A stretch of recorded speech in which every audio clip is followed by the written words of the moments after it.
In this video, I'm going to show you how to replace the radiator on this Dodge Ram 1500. This sits behind your front grille. Let's get started. Now you want to remove this plastic trim piece at the top. It's held on with 6 total push clips. We have to remove all of them, 3 on each side. Use a trim tool, go underneath and pry it up. Sometimes they stay on the plastic panel, that's okay. Now moving further to the side, this one right here, there should be one. It's missing, but our trim piece is also broken, so we'll skip this one. And then right here on the fender, we have one last push clip. There we go. We'll take the same 3 off from the other side.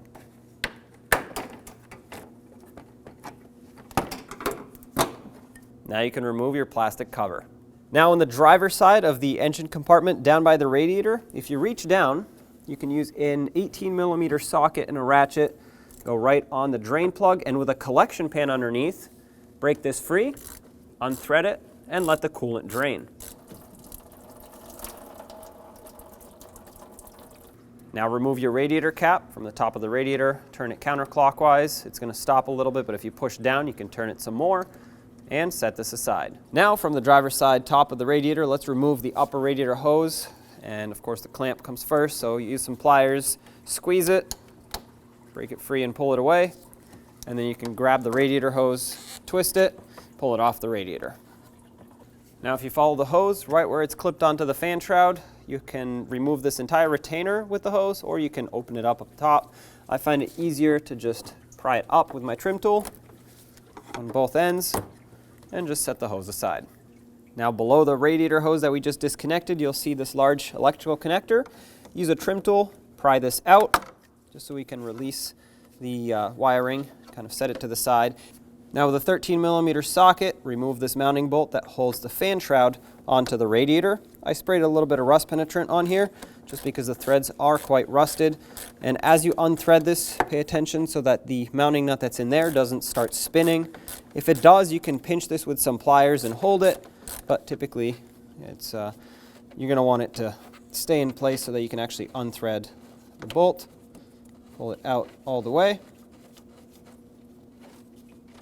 And once you have it out, do the same to the other side.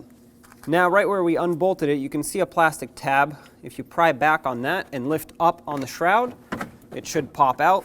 And then we'll do the same to the other side so we can push this whole thing back. Go. And now with that fan shroud back, we can take this, which is your electric fan, sits behind the radiator, same exact thing, push back on this tab and lift it up. And we'll do the same thing on the other side. With the same thing done on the other side, you can get this out of position and kind of just push it back into the fan shroud just like this. Now right above where we just were, you can see a 13mm bolt. This holds the radiator onto the front support. Now, because the radiator and the AC condenser are bolted together, this holds both. So we're going to remove this bolt. There's one here at the top and one on the other side.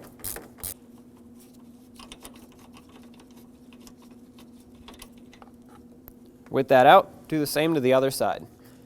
Now we move over to the passenger side of the radiator. If you look between these 2 lines, you can see this 12mm headed bolt that connects the AC condenser and secures it to the radiator. We have to remove this, so I'm going to use a wrench and stick it right in here.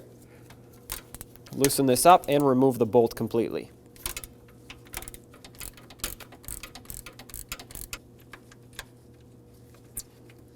Okay, take that out. Now if you follow the radiator and AC condenser a little bit lower from where we just unbolted that bolt, you'll see another one. Put your 12mm socket and ratchet on it and unbolt that as well. Unfortunately, our bolt broke. That's okay. It's out. Now in between the 2 bolts that we just unbolted, you'll see these lines that are held on with a 10mm fastener. Put a socket and a ratchet on that and take that off.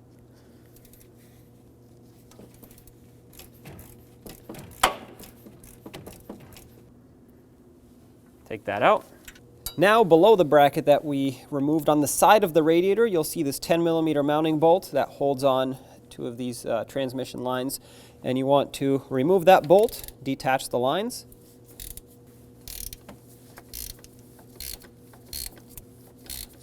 That bolt broke, but hopefully yours doesn't. At least this one's out. Now this is detached. Now grab the AC condenser and move it to the side, to the left. Really, you want to push it until it unhooks from here. And there's another hook towards the bottom, which is more difficult to see, but if it starts doing this, you know it's unhooked. Now on the passenger side of the radiator, if you reach down with some pliers, you'll see the clamp right here that the hose is secured with. We're going to have to pinch that and pull it away. Have a collection bucket underneath. As you pull this radiator hose off, it will most likely drain some more coolant. There we go. Set this to the side. At the top of the radiator, remove the hose that goes to the overflow tank. There's no clamp on this. Just pull out and set it aside. Now you want to pull the AC condenser forward as you push the radiator back, just trying to separate them enough to then pull up on the radiator, hold the AC condenser down, and just slowly work this out.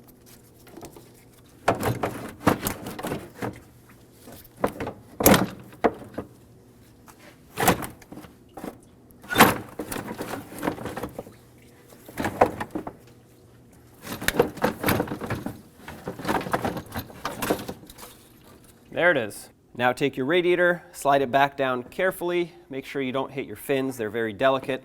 And as you go down, pay attention to any wires, hoses, anything like that that you might not want to pinch or pull on. Just wiggle it until it goes all the way down.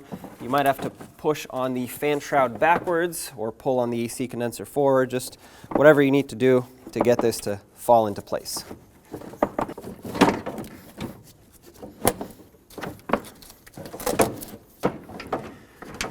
Once you finally have it drop down into place, you'll notice that it doesn't want to move sideways. It will tilt back and forth, but everything should line up, mostly at least.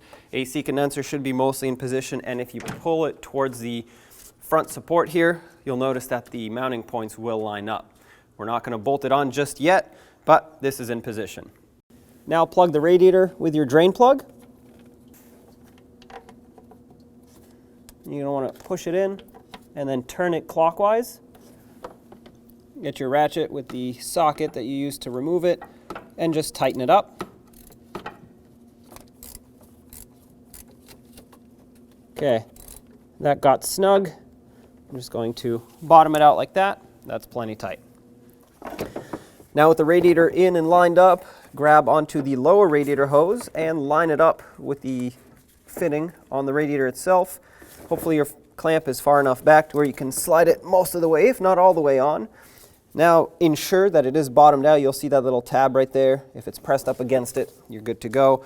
Now with some pliers, grab onto the hose clamp and just try to seat it back to where it was before. There we go. Right there is perfect. That's where it was. You don't want it near the end of the hose, but you also don't want it right about here where the fitting ends, kind of right in the middle. That's perfect. Now let's grab our AC condenser and slide it back into the radiator. It has this tab here that needs to line up with this slot, and then one further down towards the bottom, which you can't see, but if you line this up and you push it and it doesn't go in, that means it's not lined up. There we go. If it goes in, you're good to go, lined up on both ends. Now let's reconnect our lines on the radiator. We'll start with this one that is further down. The bolt is the smaller one, but it's long so it can go through this plastic bracket. Just line it up with the mounting nut on the other side. Try to get this to start in, and then we'll use a 10mm socket, tighten it up. Now when you tighten this, be careful not to over tighten it. It's just squeezing onto this plastic bracket, which can break. So once it bottoms out, just give it a little bit extra and then stop. Okay, that's nice and snug. Give it a little extra. That's plenty tight right there.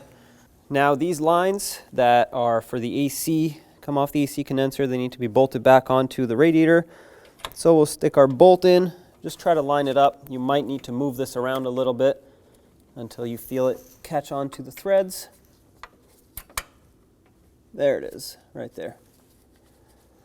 Turn it a few turns just to make sure that it's in, and then however you can get a tool in here, go ahead and tighten it up. That's getting snug. We don't want to over tighten this. You don't want to break it, so once it bottoms out and you feel that it gets snug, just give it about 1/8 of a turn extra. That's plenty tight right there. Now let's resecure the AC condenser onto the radiator. There are 2 bolts, one on the top, one on the bottom. These are the shorter 12mm headed bolts. We'll just thread these back on. Make sure it lines up first, of course. Just tighten this one all the way. That just snugged up. I'll give it a little bit extra, at most 1/8 of a turn, and we'll do the same to the lower one. Now let's reconnect our AC condenser on the bottom. You'll see the same looking bracket with the bolt. Line it up, thread it in, and tighten it up. There we go, got it started. That's snugged up. Give it a little extra, that's plenty tight. And now take the fan shroud and we'll do the same thing. Just bring it up and over, just like that, on both sides. So this side and then double check the other. All right, while we're here, we might as well reconnect this electrical connector. Make sure that clicks and resecure it. And now let's put our bolt in that secures the fan shroud to the radiator. Okay, tighten that down using a 13mm socket. Once it gets snug, you want to stop right there. You don't want to crack this plastic piece. And do the same to the other side. Now pull the radiator closer to the support at the top here and get your bolts. Stick them in. Just try your best to get them to line up. Start them in by hand. That way you make sure they don't cross thread. Once I have this one in, I'll tighten it up as much as I can. Then we'll move to the other side, start the other one in, and then snug up both. With both of them started, let's snug them up. As soon as you feel a little bit of pressure, you want to stop, make it snug, but don't crush it too much because it's holding onto this rubber bushing. So you want to see it squish a little, but not too much. And of course, do the same to the other side. Now take your upper radiator hose. If yours still had this bracket attached, line it up and clip it on. Just press it down to make sure it's secured. And line it up with the radiator at the top. Push it all the way on. There we go, that's bottomed out. And now take some pliers, grab this clamp, and slide it back over. You can see the imprint of where it was before. I'm just going to try to match that up, just like that. Now you can install this shield at the front, line it up, make sure all the push clips are set in place, and then just press them down to lock them all in.